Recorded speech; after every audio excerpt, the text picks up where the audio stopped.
बीएमओयू university का software engineering MCA और MSc CS का ये हमारा 2024 का पेपर चल रहा है, जिसमें अभी तक हम 9 क्वेश्चन डिस्कस कर चुके हैं।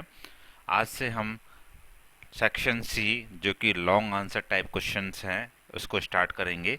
इसमें आपको 4 क्वेश्चन दिए गए हैं, जिसमें से केवल 2 क्वेश्चन सॉल्व करने होते हैं और हर एक क्वेश्चन का आंसर आपको कम से कम 500 शब्दों के अंदर, 500 वर्ड्स के अंदर देना होता है। तो आज हम क्वेश्चन नंबर 10 डिस्कस करेंगे।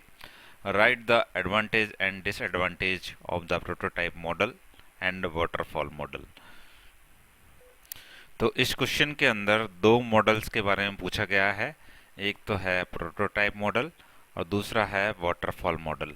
इन दोनों मॉडल्स के लाभ और हानियों के बारे में पूछा गया है।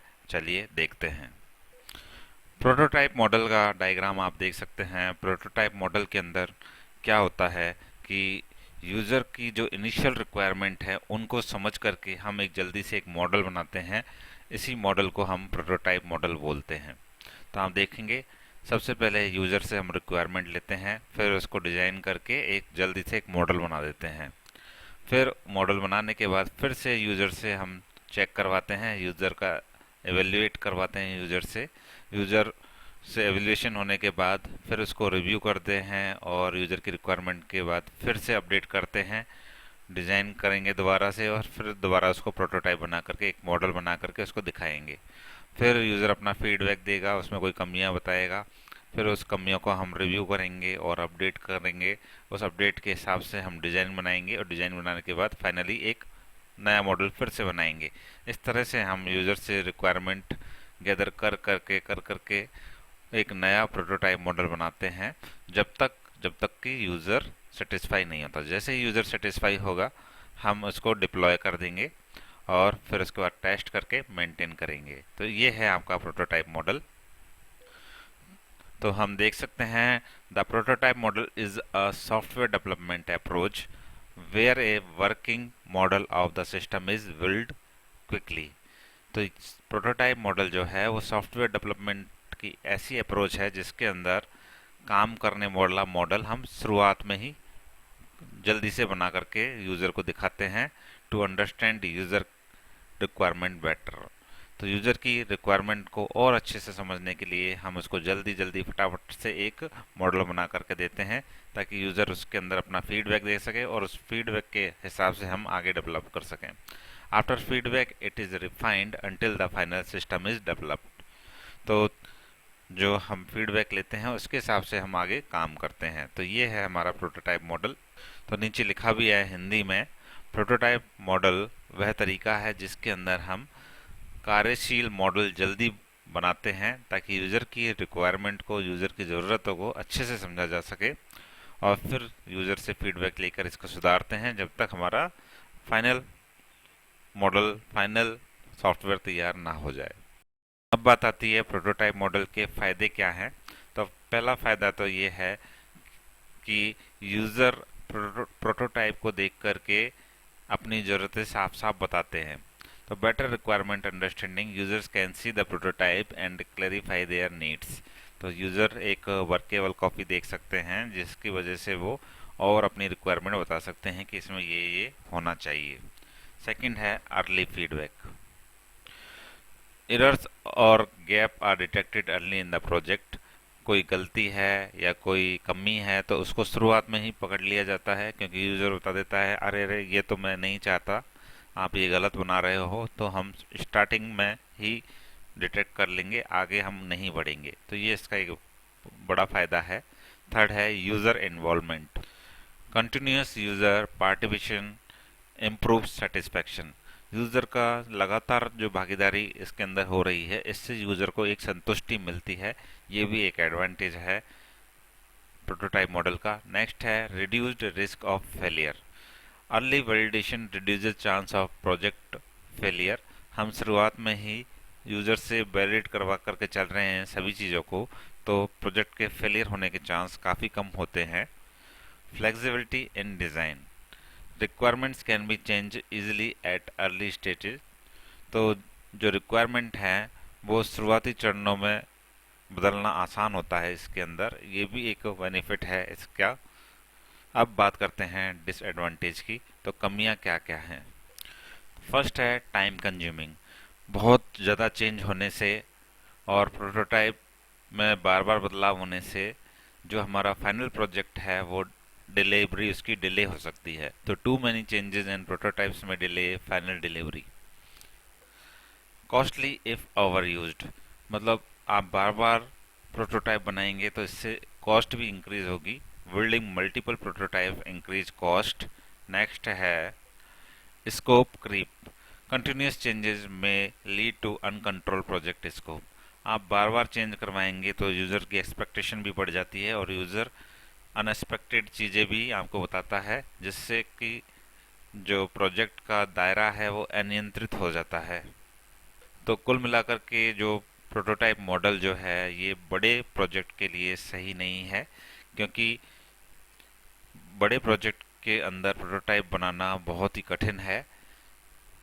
तो अगर छोटा प्रोजेक्ट है तो आप प्रोटोटाइप मॉडल अप्रोच इस्तेमाल कर सकते हैं। तो ये हो गया हमारा वाटर प्रोटोटाइप मॉडल। अब चलते हैं वाटरफॉल मॉडल की तरफ। तो नाम से स्पष्ट है वाटरफॉल, यानी कि एक झरने जैसा मॉडल, जिसमें सबसे पहले हम रिक्वायरमेंट लेते हैं यूज़र से, फिर डिज़ाइन करते हैं, फिर डेवलपमेंट का काम करते हैं, फिर टेस्टिंग करते हैं, फिर डिप्लॉयमेंट करते हैं और फिर मेंटेनेंस करते हैं। तो यहाँ आप देख सकते हैं एक फेज़ के बाद दूसरा फेज़ शुरू होता है। यानी कि एक फेज़ जब पूरा कंप्लीट हो जाएगा तभी दूसरे फेज़ पर जा सकता है। ऐसा नहीं है कि आप एक बार दूसरे फेज़ में आ गए फिर वापस फर्स्ट पेज पर लौट सके, ऐसा इसके अंदर नहीं होता है। तो वाटरफॉल मॉडल का मतलब है जैसे पानी का झरना नीचे की ओर गिरता है, ऊपर बहना संभव नहीं है, उसी तरह वाटरफॉल मॉडल के अंदर भी हम ऊपर से नीचे के स्टेप्स में आते हैं, लेकिन फिर ऊपर वाले स्टेप में जाना पॉसिबल नहीं है वाटरफॉल मॉडल के अंदर। तो लिखा भी है the waterfall model is a linear software development approach where each phase, जिसमें रिक्वायरमेंट है, डिज़ाइन है, coding, testing, deployment, maintenance, must be completed before moving to the next. मतलब नेक्स्ट फेज पर मूव करने से पहले हमको जो उसका लास्ट फेज है उसको कंप्लीट करना पड़ेगा। तो waterfall is a linear software development approach, ये एक झरने की तरह लीनियर अप्रोच है जिसमें हर एक फेज को दूसरे फेज पर जाने से पहले पूरा कंप्लीट करना पड़ेगा। It is the oldest and simplest model, और ये सबसे सिंपल और सबसे पुराना मॉडल था। अब एडवांटेज की बात करते हैं। तो पहला एडवांटेज है इसका simple and easy to use. तो इसका स्ट्रक्चर जो है वो क्लियर है। तो clear structure makes it easy for beginners. तो जो शुरुआत कर रहे हैं ऐसे लोगों के लिए इसका स्ट्रक्चर बनाना काफ़ी आसान था, इसलिए इसको काफ़ी यूज़ किया गया शुरुआती दिनों में। Well defined phases, second advantage है इसका कि इसके अंदर सारे फेज वेल डिफाइंड थे, जिससे क्या ईच फेज है स्पेसिफिक डिलीवरल्स एंड डेडलाइंस। तो हर फेज के अंदर उसका क्या काम है और उसकी क्या सीमाएं हैं ये बिल्कुल स्पष्ट रूप से इसके अंदर तय होती हैं, जिसकी वजह से ये इसको यूज़ करना काफ़ी आसान रहता था। ये इसके फ़ायदे हैं। वाटरफॉल मॉडल भी जो छोटे प्रोजेक्ट हैं उनके लिए बहुत बढ़िया था। Work well when requirements are clear and fixed. जब रिक्वायरमेंट बिल्कुल क्लियर और फिक्स हो तो वाटरफॉल मॉडल का इस्तेमाल किया जा सकता है, क्योंकि हमें अब सब कुछ क्लियर है कैसे कैसे चलना है, तो हम पीछे पलट कर नहीं देखेंगे और आगे बढ़ते चलेंगे। तब हम वाटरफॉल मॉडल का इस्तेमाल कर सकते हैं। Easy to manage due to linear structure, जो इसका आगे बढ़ने वाला स्ट्रक्चर है लीनियर स्ट्रक्चर है। Management and process tracking is simple. तो मैनेजमेंट करना और प्रोसेस क्या काम चल रहा है उसको ट्रैक करना इजी है वाटरफॉल मॉडल के अंदर। Documentation oriented, proper documentation help in future reference and maintenance. तो आगे अगर आपको और मैनेज करना है प्रोजेक्ट बनने के बाद तो आपके पास प्रॉपर डॉक्यूमेंटेशन का होना ज़रूरी है। तो डॉक्यूमेंटेशन जो है वो वाटरफॉल मॉडल के अंदर प्रॉपरली बन जाती हैं, क्योंकि एक फेज कंप्लीट करने के बाद ही हम आगे वाले फेज पर जाते हैं। तो डॉक्यूमेंट भी एक हिस्सा होता है हर फेज के अंदर, तो हर फेज के अंदर डॉक्यूमेंट बनाते हुए हम चलते हैं। तो फ्यूचर में जब उसको और हम आगे मेंटेन करेंगे और उसमें कोई बदलाव करेंगे, तो फ्यूचर रेफरेंस के लिए भी वो डॉक्यूमेंट काफ़ी हमारे हेल्प करते हैं। तो इसलिए वाटरफॉल मॉडल छोटे प्रोजेक्ट के लिए काफ़ी अच्छा है, जहाँ रिक्वायरमेंट हमें क्लियर हो, स्पष्ट हो। अब बात करते हैं disadvantage of waterfall model. Waterfall model की कमियां क्या क्या है, हानियां क्या क्या है। पहला ये है रिजिड एंड इनफ्लेक्सिबल, तो कठोर है और लचीला नहीं है।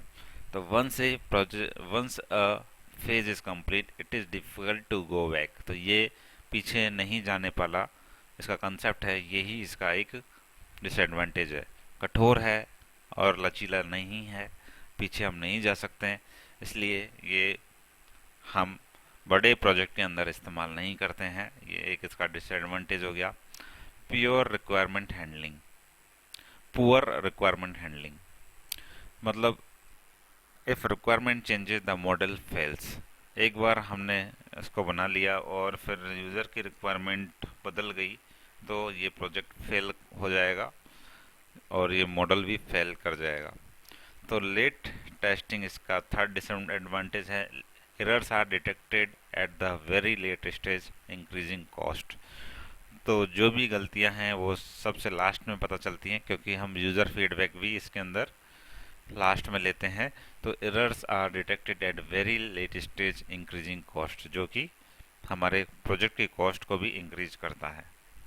नॉट सिचुएबल फॉर लॉन्ग और कॉम्प्लेक्स प्रोजेक्ट, ये हमने बता ही दिया।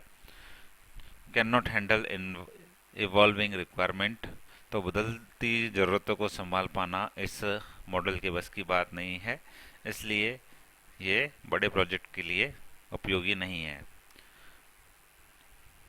और इसमें जो यूज़र की भागीदारी है वो केवल स्टार्टिंग में ही होती है और फाइनल प्रोजेक्ट बनने के बाद होती है। तो जो शुरुआत में उसने जो रिक्वायरमेंट डाली और लास्ट में अगर उसको नहीं मिलती है, तो ये काफ़ी अनसेटिस्फेक्शन का कारण बन जाता है प्रोजेक्ट के, और हमारा ये वाटरफॉल मॉडल जो है वो क्रैश कर जाता है। तो हमेशा याद रखिए वाटरफॉल मॉडल कहाँ पर यूज होगा, जहाँ पर हमें रिक्वायरमेंट क्लियर हो, बिल्कुल स्पष्ट हो, तब हम वाटरफॉल मॉडल का इस्तेमाल करते हैं छोटे प्रोजेक्ट में। तो एक बार फिर से रिव्यू कर लेते हैं। तो क्या कंपैरिजन होगा वाटरफॉल मॉडल और प्रोटोटाइप मॉडल के बीच में। तो जो है पहला डिफरेंस है रिक्वायरमेंट्स को लेकर। प्रोटोटाइप मॉडल कब वर्क करता है, जब रिक्वायरमेंट अनक्लियर हो और हम मॉडल बना बना करके यूजर से फीडबैक ले ले करके आगे बढ़े। और वाटरफॉल मॉडल के अंदर रिक्वायरमेंट वेल डिफाइन होती है, तब वाटरफॉल मॉडल का इस्तेमाल करते हैं। फ्लेक्सिबिलिटी, प्रोटोटाइप मॉडल फ्लेक्सिबल है और उसके अंदर चेंजेज किए जा सकते हैं, जबकि वाटरफॉल मॉडल है वो है रिजिड, यानी कि ठोस कठोर है।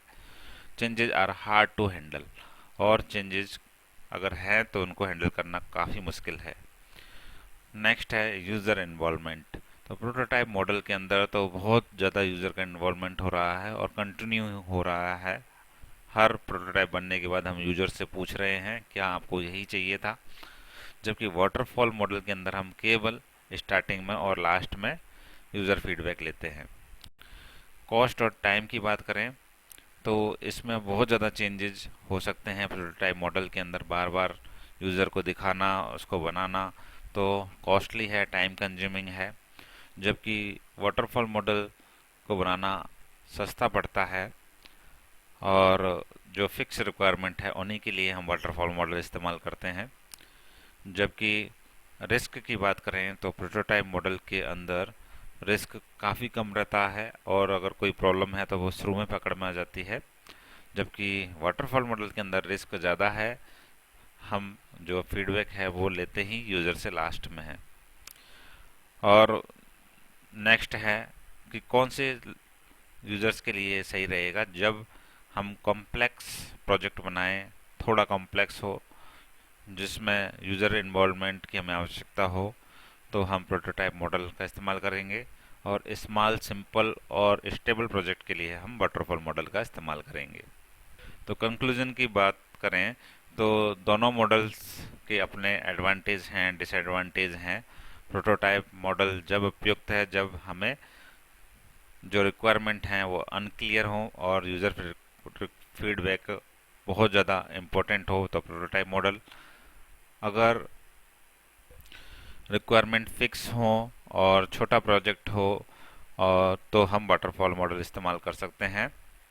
अगर हम सॉफ्टवेयर इंडस्ट्री में प्रैक्टिकल बात करें तो हमेशा जो मिक्स करके ये यूज़ की जाती हैं अप्रोच का, हमेशा ऐसा नहीं है कि एक अप्रोच पर अटक गए और उसी को इस्तेमाल करते हैं। यहाँ हम केवल पढ़ने के लिए ये अप्रोच इस्तेमाल कर रहे हैं, बाकी इंडस्ट्री में मिक्स करके ये अप्रोच इस्तेमाल की जाती हैं। तो आई होप आपको ये क्वेश्चन क्लियर हो गया होगा। तो इस क्वेश्चन के अंदर आपने देखा कि अगर ये क्वेश्चन आता है 10-15 नंबर में तो हम इसके अंदर क्या लिखेंगे, पहले प्रोटोटाइप मॉडल क्या है, उसके क्या एडवांटेज हैं, क्या डिसएडवांटेज हैं, फिर एक डायग्राम भी बनाएंगे। उसके बाद वाटरफॉल मॉडल क्या है, इसके क्या एडवांटेज है, क्या डिसएडवांटेज हैं, फिर दोनों को एक टेबल के अंदर कंपैरिजन करेंगे और लास्ट में कंक्लूजन लिखेंगे। इस तरह जब हम अपना क्वेश्चन लिखेंगे तो हमको पूरे नंबर मिलने की संभावना रहती है। तो अगले वीडियो में देखेंगे next question. Thank you for watching this video.